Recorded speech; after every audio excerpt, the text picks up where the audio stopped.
day the Fed printed trillions, how money was created out of thin air. September 2008. The global financial system was collapsing. Wall Street's biggest institutions were failing. Credit markets froze. Investors panicked. Governments feared something that hadn't happened since the Great Depression.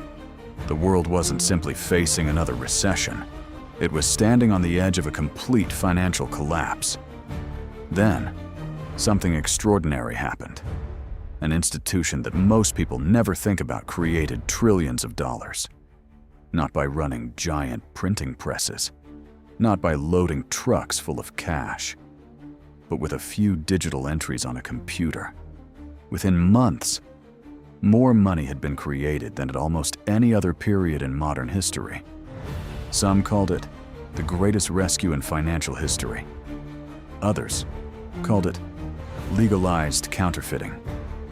But one question remains. Where did those trillions actually come from?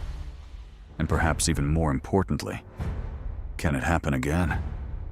This is the story of the day the Federal Reserve printed trillions without printing a single dollar bill. To understand how trillions of dollars appeared almost overnight, we first need to understand the institution behind it. The Federal Reserve, often called simply the Fed.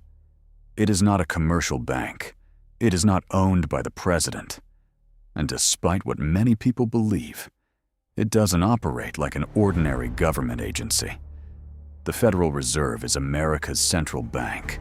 Its job is simple in theory: keep prices stable, support employment, and protect the financial system. But during moments of crisis, the Fed possesses powers unlike any other institution on Earth. We now return to 2008, the collapse of Bear Stearns, Lehman Brothers, AIG, the freezing of global credit markets. Banks stopped trusting each other. Businesses couldn't borrow. Families couldn't get loans. Financial markets entered free fall. The system was running out of liquidity. Something unprecedented had to happen. The world often says, the Fed printed money. But that phrase isn't entirely accurate. The Federal Reserve didn't start massive printing presses. Instead, it created digital money. Money that had never existed before. With that new money, the Fed began buying government bonds and mortgage-backed securities. This policy became known as Quantitative Easing, a term that would change modern economics forever. The money wasn't mailed to every American. Instead, it flowed through the financial system. Banks received reserves, bond markets stabilized, interest rates fell, credit slowly returned, confidence began to recover. The objective wasn't simply to create money, it was to restart the engine of the global economy. But where did all that money actually go? This puzzled millions of people.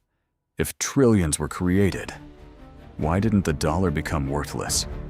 The answer lies in something we explored in our previous documentary: global demand. The US dollar remained the world's reserve currency. International trade, energy markets, central bank reserves, all continued relying on the dollar. Confidence remained stronger than fear, at least for a while. Creating trillions solved one crisis, but it also created new questions. Did cheap money inflate stock prices? Did it increase housing prices? Did it widen the gap between rich and poor? Years later, inflation returned, and many economists began asking, did the seeds of today's inflation begin back in 2008? Governments continue borrowing. National debt continues growing. Central banks continue facing impossible choices.